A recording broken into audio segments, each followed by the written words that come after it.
আসসালামু আলাইকুম। আমি মোহাম্মদ পারভেজ খান পাপ্পু RJRussellBooth.com-এর পক্ষ থেকে আপনাদের সবাইকে জানাই অভিনন্দন এবং শুভেচ্ছা। আপনারা জানেন আল্লাহ তাআলা পৃথিবী সৃষ্টির পাশাপাশি জিন জাতি সৃষ্টি করেছেন এবং মানা না মানা সম্পূর্ণ আপনাদের ব্যাপার, আমাদের নিজেদের ব্যাপার। কিন্তু আমরা বিশ্বাস করি, আমরা জানি যে মানুষের সাথে এরকম বাস্তব অলৌকিক ঘটনা ঘটে থাকে যার যুক্তিসুদ্ধ কোনো উত্তর থাকে না। কালো জাদু এবং কি এই ভৌতিক ঘটনা প্রিয় মানিকগঞ্জ সিংহেরবাসী আপনাদের কাছে প্রচুর প্রচুর প্রচুর পরিমাণে আছে আমি জানি। তারই মতো আজকে এই সিংহের মানিকগঞ্জের এক ভাই, তার নাম ঠিকানা যে কোনো কারণবশত আসলে গোপন করা হইতেছে এবং কি তার কাছে মাছ মারা নিয়ে একটি ভৌতিক ঘটনা আছে, বাস্তব ঘটে যাওয়া ঘটনা, তার নিজের সাথে ঘটে যাওয়া। আমরা তার কাছ থেকে তার ঘটনাটি শুনব এবং কি আমরা তার সত্য বাস্তব চেপে যাওয়া ঘটনা আমরা তার মুখ থেকেই শুনব। আসসালামু আলাইকুম। আসলে আমি এত কথা না বলে ঘটনা দিয়ে চলে যাই। আমার সাথে এই ঘটে যাওয়া ঘটনা অনেক দিন হয়, আজ থেকে প্রায় ভাই 10-12 ভাই বছর আপনি আগের। প্লিজ আপনি লিসেনার্সদেরকে আপনার নাম এবং কি আপনার ঠিকানাটা প্লিজ বলে যান ভাই। আমার নাম আরিফ, আমার বাসা সিংগাইর, মানিকগঞ্জ।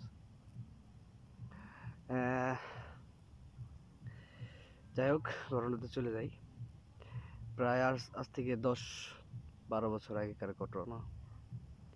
তখন ছোট্ট সময়ে ভাই কিছু মনে ক্লাস না করলে আর একটু উচ্চ সুরে। ক্লাস 5 বা 4-এ পড়ি তখন, বা এমনই 5-6 এমনই হবে। ওই সময় আসলে মানুষের তো অনেক কিছুই থাকে জীবনে, শখের বিষয়, অনেক শখ মানুষ পোষণ করে মানুষের ভিতরে। কিন্তু ছোটবেলায় থেকে আমার একটা শখ ছিল কি, মাছ মারা। এই মাছ মারা নিয়ে অনেক কিছু হয়েছে বাসা থেকে, যেমন খাওয়া দাওয়া টাওয়া দাওয়া তো জীবনও মানে টাইম টেবিল কোনো কিছুই ঠিক নাই। স্কুল কলেজ কোনো কিছু মানে পড়াশোনার কোনো মানে মন মানসিকতা কোনো কিছুই নাই, মনের ভিত্তি ছিল না, শুধু মাছ মারা বা এগুলো নিয়েই থাকতাম বেশি সময়। তো একদিন আমাদের নদীতেই কাজলির কুম, সেখানে আসলে মাছ মারতে একদিন বসছিলাম। অনেক সময় ধরে সকালে আসছি, প্রায় মাছের কোনো সন্ধান নাই। পরে তারপর বেলা 12টা 12:30 থেকে কিছু কিছু মাছ ধরতেছে। তারপর যখন 1টা 1:30 প্লাস হয়ে যাইতেছে, দুপুর, রোদ, ছোট মানুষ এত কিছু তো আর বুঝতাম না সেই সময়। তো তারপর মাছ মারতেছি, মাছ মারতে মারতেছি, বহুত মাছ পাইতেছি, মানে মানে চিন্তা ভাবনার বাইরে এত মাছ পাইতেছি। ছোট মানুষ, ধরে সারতে পারতেছি না। তো তারপর অনেক মাছ মারার পরে শেষে দিই আমাদের এই গ্রামেই একজন বন্ধু, ছোটবেলার বন্ধু, মানে একটু অন্য টাইপের, হাবলা টাইপের। তো বলতেছে পিছনে দিয়ে বসা অনেকক্ষণ যাবত, মানে আমি দেখিনি, খেয়াল করিনি। আমি তো মাছ মারতেছি, ওর খেলে তো আমার দেখিনি, জানি বা আমি কে আছে না আছে। মাছ মারতেছি তো একটু পরে পরে বলতেছে যে অনেক মাছ পাইতেছ, আমারে 2-1টা মাছ দে, লয়ে যাই, খাই। মানে ওর কথা ধ্যান দিতেছি না আমি। আমি এভাবেই গালিগালাজ করতে দিনতে যা টা, মানে অনেক কিছু অনেক কথা বলতেছি, ওই কোনোভাবে যাইতেছে না। পরে অনেকক্ষণ মাছ মারার পর, মানে অনেক মাছ, মানে ধরে সারা পারতেছি না, এত মাছ, এত পরিমাণের মাছ। তারপর